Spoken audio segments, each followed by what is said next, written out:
같이 기도하고 말씀 읽겠습니다. 하나님 아버지 감사합니다. 오늘 새벽도 부족한 저희들을 사랑 가운데 두시고 이만큼 건강과 평안을 주셔서 새벽 예배의 단을 이곳과 또 각 가정에서 쌓게 하여 주시고 하나님 섬기며 하나님을 의지하고 앙망하며 저희 복잡하고 험한 세상에서도 하나님의 뜻대로 믿음, 소망, 사랑으로 바로 살다가 주 앞에 가기를 소원하오니 아버지여 우리의 중심을 받아주시고 또 이 땅에 사는 동안 각자의 처한 현실 속에서 해야 할 일을 감당하게 하시되 주 안에서 항상 기뻐하고 범사에 감사하고 또 주의 평강 가운데 평안 가운데 거하며 살게 하여 주시기를 원하옵고 모든 전염병으로부터 주의 백성들을 지켜주시고 또 모든 어려움이 없이 일용할 양식의 필요를 주옵시고 아버지 하나님 심령에 늘 강건함을 주시고 죄짓지 않게 하여 주시기만을 소원합니다. 주님 귀한 말씀을 읽고 또 조금 해석할 힘을 미천한 종에게 주시고 참여한 모두들에게 은혜를 주시기를 소원합니다. 헌금하는 심령도 받으시기를 원합니다. 예수 그리스도의 이름으로 기도하옵나이다. 아멘. 아멘. 마가복음 14장 53절 말씀. 저희가 예수를 끌고 대제사장에게로 가니 대제사장들과 장로들과 서기관들이 다 모이더라. 베드로가 예수를 멀찍이 쫓아 대제사장의 집들 안까지 들어가서 하속들과 함께 앉아 불을 쬐더라. 당시의 대제사장은 마태복음에 보면 가야바이었습니다. 대제사장들과 장로들과 서기관들은 다 모여 있었습니다. 그들은 이스라엘의 종교 지도자들이었고 사내들인 공회라고 불리는 이스라엘 최고 회의의 의원들이었습니다. 그 새벽에 그들이 다 모인 것을 보면 그 회의는 예수님을 정죄하여 죽이는 일을 의논하기 위해 소집된 계획된 회의이었습니다. 구약교회인 이스라엘 사회는 이처럼 하나님의 아들 의인 예수 그리스도를 정죄하여 죽이려 할 정도로 극도로 부패하였습니다. 베드로는 예수님을 멀찍이 쫓았습니다. 그는 제자들 중에 그래도 용감한 편이었습니다. 비록 예수님을 가까이 따르지는 못했으나 멀찍이라도 따랐기 때문입니다. 그는 대제사장의 집들 안까지 들어갔고 직원들과 함께 불을 쬐었습니다. 때는 이른 봄이었고 밤 날씨는 쌀쌀했던 것 같습니다. 55절 보시다. 대제사장들과 온 공회가 예수를 죽이려고 그를 칠 증거를 찾되 얻지 못하니 이는 예수를 쳐서 거짓 증거하는 자가 많으나 그 증거가 서로 합하지 못함이라. 어떤 사람들이 일어나 예수를 쳐서 거짓 증거하여 가로되 우리가 그의 말을 들으니 손으로 지은 이 성전을 내가 헐고 손으로 짓지 아니한 다른 성전을 사흘에 지으리라 하더라 하되 오히려 그 증거도 서로 합하지 않더라. 자, 대제사장들과 온 공회는 예수님을 죽이려고 그를 정죄할 증거들을 찾고 있었습니다. 그들은 예수께서 죽을 죄를 지었는지 아닌지를 확인하려 하지 않았습니다. 14장 1절에 보면 1절의 증거대로 그들은 이미 예수님을 죽이려고 뜻을 정하였고 계획대로 일을 하고 있었습니다. 그러나 예수께 대해 거짓 증거하는 자들은 많았으나 그 증거들이 서로 일치하지 않았기 때문에 그들은 예수님을 죽일 만한 증거를 확보할 수 없었습니다. 공회원들은 예수님을 거짓되이 정죄하려 하였고 거짓 증인들은 그를 거짓되이 비난했습니다. 그러나 거짓 증거는 마귀의 죄이며 제9계명을 범하는 죄요, 지옥 갈 만한 큰 죄요, 천국 들어가지 못할 죄라고 요한계시록에도 증거해 있지. 잠언 19장 5절은 거짓 증인은 벌을 면치 못할 것이요 거짓말을 내는 자도 피치 못하리라. 거짓 증거는 마귀적인 그런 죄악이다. 60절 보십시다. 대제사장이 가운데 일어서서 예수에게 물어가로되 너는 아무 대답도 없느냐? 이 사람들의 너를 치는 증거가 어떠하냐 하되 잠잠하고 아무 대답도 아니하시거늘 대제사장이 다시 물어가로되 네가 찬송받을 자의 아들 그리스도냐? 예수께서 이르시되 내가 그니라. 내가 그니라.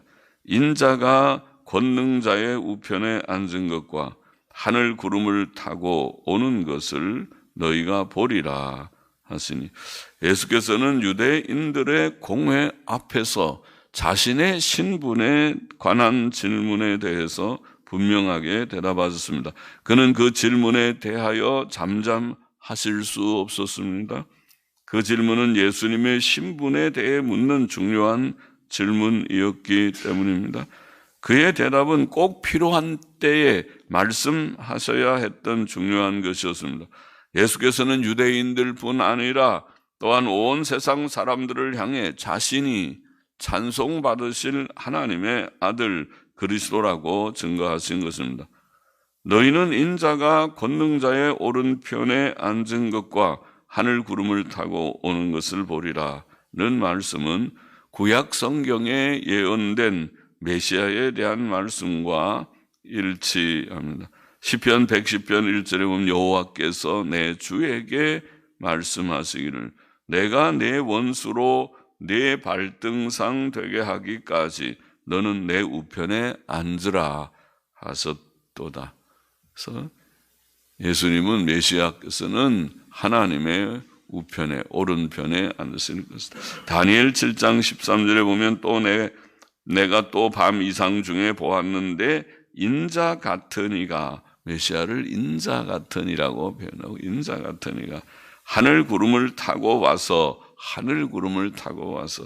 옛적부터 항상 계신 자에게 나와 그 앞에 인도된다. 자, 모든 사람들은 인류 역사의 마지막 날에 예수께서 하늘의 구름 가운데서 재림하시는 것을 볼 것입니다. 계시록 1장 7절의 말씀대로 63절 보시다. 대제사장이 자기 옷을 찢으며 가로되 우리가 어찌 더 증인을 요구하리요? 그 참남한 말을 너희가 들었도다.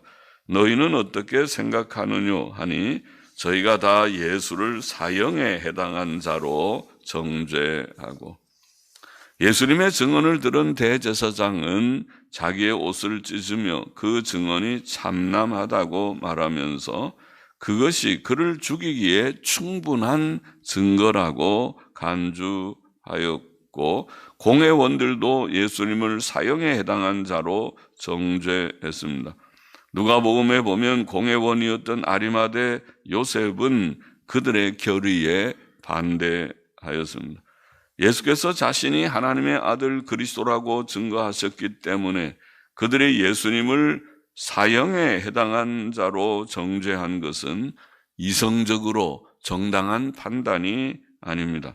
그들은 예수께서 하나님의 아들 그리스도이실 수 없다는 증거를 제시해야 했었습니다. 예를 들어 예수께서 무슨 죄를 지으셨다든지 그에게 어떤 거짓된 일이 있었다든지 혹은 기적을 행하지 못했다는 등의 증거들이 있어야 하였으나 그런 증거들은 하나도 제시되지 않았습니다.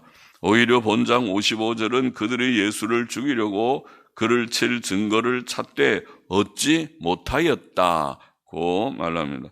예수께서는 부당한 재판과 정죄를 받으셨습니다. 그가 하나님의 아들이 아니시라는 아무런 반증도 없이 그를 정죄한 것은 옳지 않은 일이었습니다. 그러나 예수께서 하나님의 아들 그리스도이시라는 사실은 예수님에 관한 가장 중요한 사실이며 우리는 그 사실에 대한 많은 증거들을 가지고 있습니다.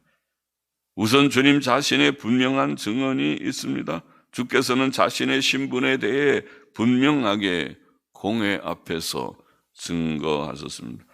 또한 그가 행하신 많은 기적들이 있습니다. 예수께서는 각종 병자들, 예를 들어 나병, 중풍병, 열병, 귀신 들림, 소경, 혈루증, 벙어리, 손 마른 병, 절뚝발이 등을 고치셨고 또 죽은 자를 살리셨고 물로 포도주를 만드셨고 풍랑을 잔잔케 하셨고 물 위로 걸어오셨고 떡 5개로 5,000명을 먹이셨고 또 떡 7개로 4,000명을 먹이셨습니다. 더욱이 그는 죽은 지 사흘 만에 부활하셨습니다. 이런 증거들은 그가 하나님의 아들 그리스도라는 확실한 증거들입니다. 65절 보십니다. 혹은 그에게 침을 뱉으며 그의 얼굴을 가리우고 주먹으로 치며 가로되 선지자 노릇을 하라 하고 하속들은 손바닥으로 치더라. 사람들은 예수께서 하나님의 아들이심을 알지 못했고 그를 멸시하였습니다. 불경건하고 악한 세상은 의로우신 하나님의 아들을 이와 같이 학대했습니다. 예수께서는 이전에 제자들이 선생보다 더 낫지 못하다고 말씀하신 적이 있습니다. 마태복음 10장 24절에. 그러므로 그의 제자된 우리도 세상에서 멸시와 천대와 매맞음을 당할 각오를 해야 합니다. 66절 보십시다. 베드로는 아랫뜰에 있더니 대제사장의 비자는 여종이죠. 여종 하나가 와서 베드로의 불죄물 보고 주목하여 가로되 너도 나사렛 예수와 함께 있었도다 하거늘 베드로가 부인하여 가로되 나는 내 말하는 것이 무엇인지 알지도 못하고 깨닫지도 못하겠노라 하며 앞들로 나갈새 아랫뜰에 있다가 앞들로 나갈새 마침 닭이 울더라. 전통 본문에 보면 마침 닭이 울더라. 베드로의 부인은 육신의 목숨을 위한 비겁한 거짓말이었습니다. 그것은 당신은 그리스도시요 살아계신 하나님의 아들이시니다 라고 고백했던 이전에 그의 신앙 고백을 부정하는 행위이었습니다. 그는 주님께 대한 사랑과 충성을 저버렸습니다. 그것은 사람의 부끄러운 연약함이었습니다. 3년간의 제자 훈련이 아무 소용이 없어 보였습니다. 사람은 하나님의 은혜와 성령의 도우심이 아니고서는 예수 그리스도를 믿을 수도 없고 끝까지 그 믿음을 지킬 수도 없는 연약한 존재입니다. 마침 닭이 울었습니다. 이것은 첫 번째 닭의 울음이었습니다. 베드로는 여종 앞에서 주님을 부인한 후 앞뜰로 나갔는데 앞뜰은 입구 쪽을 말합니다. 그것은 그가 도망칠 준비를 하고 있었음을 보이는 것 같습니다. 69절 보십시다. 비자가 그를 보고 원문에 보니까 그 여종이라고 되어 있습니다. 그 여종이 그를 보고 곁에 서 있는 자들에게 다시 이르되 이 사람은 그 당이라 하되 또 부인하더라. 조금 후에 곁에 서 있는 사람들이 다시 베드로에게 말하되 너는 갈릴리 사람이니 참으로 그 당이니라. 전통 본문에 보니까 너는 갈릴리 사람이며 내 말씨가 그러하니 갈릴리의 말씨가 좀 있는가 보죠. 내 말씨가 그러하니 참으로 그 당이니라. 이게 그 여종 비자, 그 여종은 처음 여종을 가리켰다고 봅니다. 두 번째 말한 사람에 대해 복음서들은 다양하게 말합니다. 마태복음에는 다른 여종, 누가복음에는 다른 사람, 또 요한복음에는 사람들 이렇게 다양하게 말합니다. 두 번째는 그 처음 여종을 포함하여 다른 한 여종과 또 남자들이 함께 말했다고 보입니다. 조금 후에 곁에 서 있는 사람들이 다시 베드로에게 말했습니다. 너는 갈릴리 사람이며 내 말씨가 그러하니 참으로 그 당이다. 마태와 마가의 증거는 동일하지만 누가는 또 한 사람이 말했다고 증거하고 요한은 대제사장의 종 하나가 말했다고 증거하는 것을 보면 이때도 곁에 서 있는 사람들이 말했는데 그 중에 한 사람, 특히 대제사장의 종 한 사람이 포함되어 있었다고 보입니다. 71절 베드로가 저주하며 맹세하되 나는 너희의 말하는 이 사람을 알지 못하노라 하니 달기 곧 두 번째 울더라. 두 번째.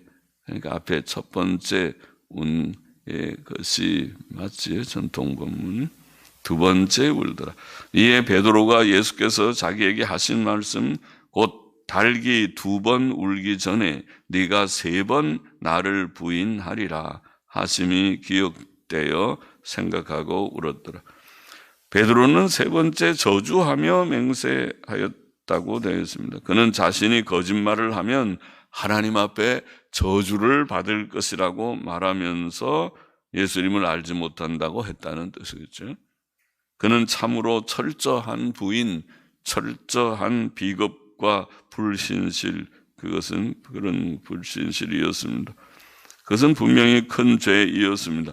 그때에 달기 곧 두 번째 울었습니다. 베드로는 예수께서 자기에게 달기 두 번 울기 전에 내가 세 번 나를 부인하리라는 말씀이 생각나서 울었습니다. 마태복음, 누가복음에 보면 심히 통곡하였다. 심히 통곡했습니다. 본문의 교훈을 정리해 보십시다. 첫째로 예수께서는 유대인의 공회에서 자신이 하나님의 아들 그리스도이심을 분명하게 증거하셨습니다. 공회는 법정인데 법정 앞에서 자신의 신분에 대해서 분명하게 증거했습니다. 거짓말장이들은 법정 앞에서 죽음의 위협 앞에서는 진짜 참말을 하겠죠. 거짓말하면 죽는다 그러면 거짓말을 구태여 거기 가서 하지 않을 것입니다. 유대 지도자들은 그가 하나님의 아들 그리스도가 아니라는 반증을 가지고 있지 못하고 제시하지도 못하면서 그를 정죄했습니다. 그러나 예수께서는 공회 앞에서 자신이 하나님의 아들 그리스도이심을 분명하게 증거하셨습니다. 그의 직접적인 증거 외에도 그가 행하신 모든 기적들과 그의 부활은 그가 하나님의 아들 그리스도이심을 확실하게 증거합니다. 사람이 이 많은 증거들을 믿지 않는다면 어떤 증거를 통해 그를 믿을 수 있겠습니까? 그는 하나님의 택함을 받지 않은 자일 것입니다. 구원받을 자 하나님의 택한 자라면 이 정도의 증거면 믿고도 남을 것입니다. 증거가 없어서 못 믿는 것이 아니고 우리의 심령이 어둡고 강팍해서 완고해서 세상 사랑하니까 그런 거 별 관심이 없고 흥미가 없고 그래서 안 믿으면 안 먹겠지. 구원받을 자는 성경의 증거들을 통해 그를 믿고 확신합니다. 우리도 굳게 믿고 말씀에 의거해서 주님을 믿고 확신해야겠습니다. 둘째로 하나님의 아들 예수 그리스도께서는 유대인들에게 멸시와 학대를 당하셨습니다.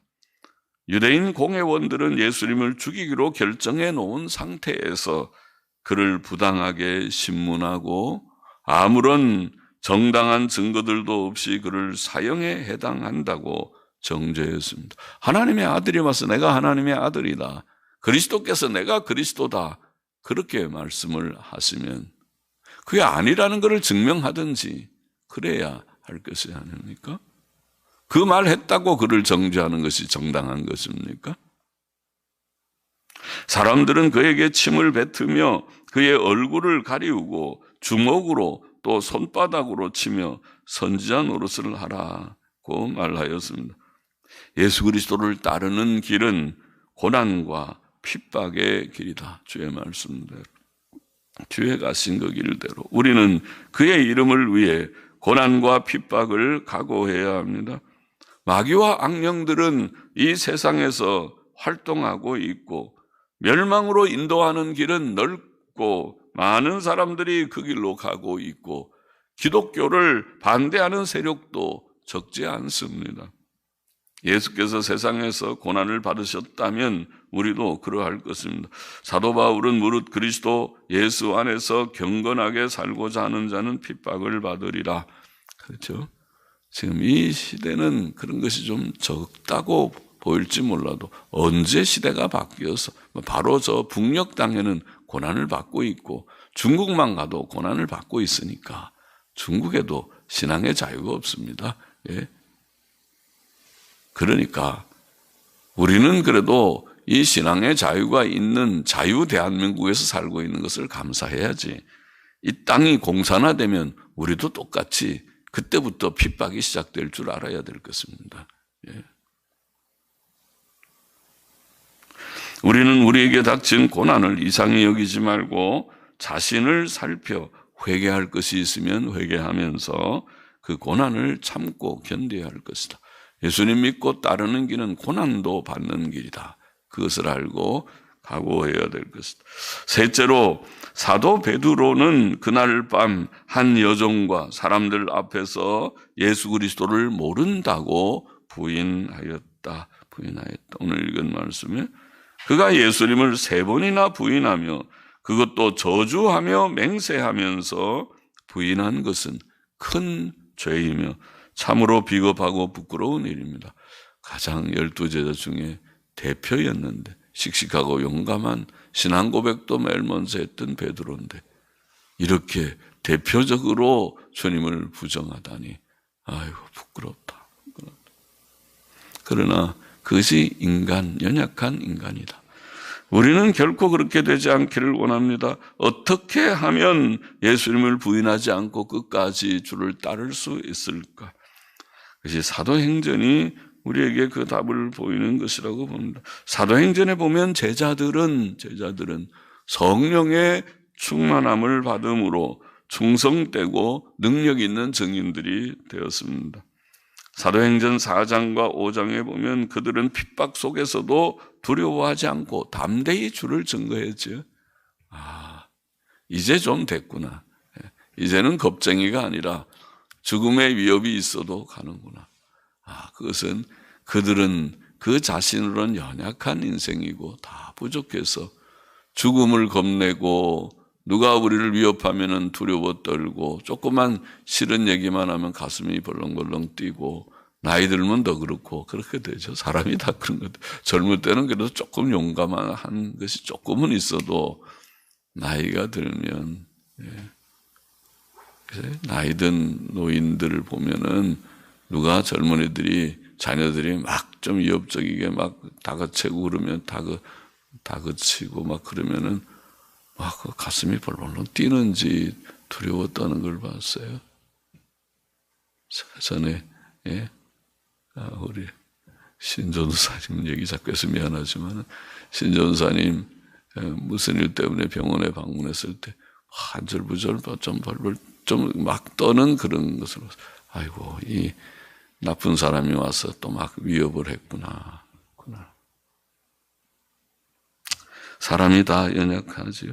그러나 하나님의 영 성령께서 우리와 함께 하시면 성령의 충만함 속에서는 담대할 수 있겠다. 그래서 우리가 늘 말씀과 기도로 끝까지 나이가 많을수록 몸이 연약해질수록 성경 읽고 기도하고 많이 하십시오. 성경 읽고 기도하고 성령의 충만함 속에서 살아야 끝까지 충성하고 변절하지 않고 주님 부정하지 않고 죽도록 충성하다가 죽을 줄 믿습니다. 하나님의 은혜로 살다 가기를 원합니다. 예수님 하나님의 아들 그리스도이심을 확신하고 주를 따라가기를 원합니다. 고난을 각오하며 가기를 원합니다. 우리는 주를 부인하는 결코 부인하는 자가 되지 않고 죽도록 충성하는 끝까지 충성하는 성령의 사람들, 성령의 충만함을 힘입는 자들이 다 되기를 소망합니다.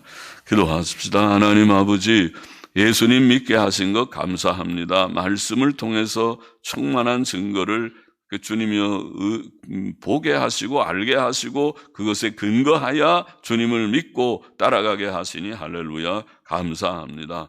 그러나 이 길은 쉬운 길이 아니고 주님 가신 길, 또 제자들이 간 길, 고난의 길, 핍박의 길, 주님이여 순교를 각오하고 가야 할 길인 줄을 압니다. 아버지, 우리는 인간으로 그 길을 가기 어렵지만은 베드로라도 주님을 부정하였지만은 그러나 주의 영 성령님 우리 가운데 계셔서 도우시고 성령의 충만함을 늘 주시고 힘 주시면 성령의 열매는 사랑과 희락과 화평과 자비와 양성과 온유와 절제와 충성이라고 하였사오니 주님 그렇게 살다가 갈 줄을 믿습니다. 아버지 하나님 믿음으로 살 수 있도록 늘 도와주시옵소서. 감사하며 예수님의 이름으로 기도합나이다. 아멘.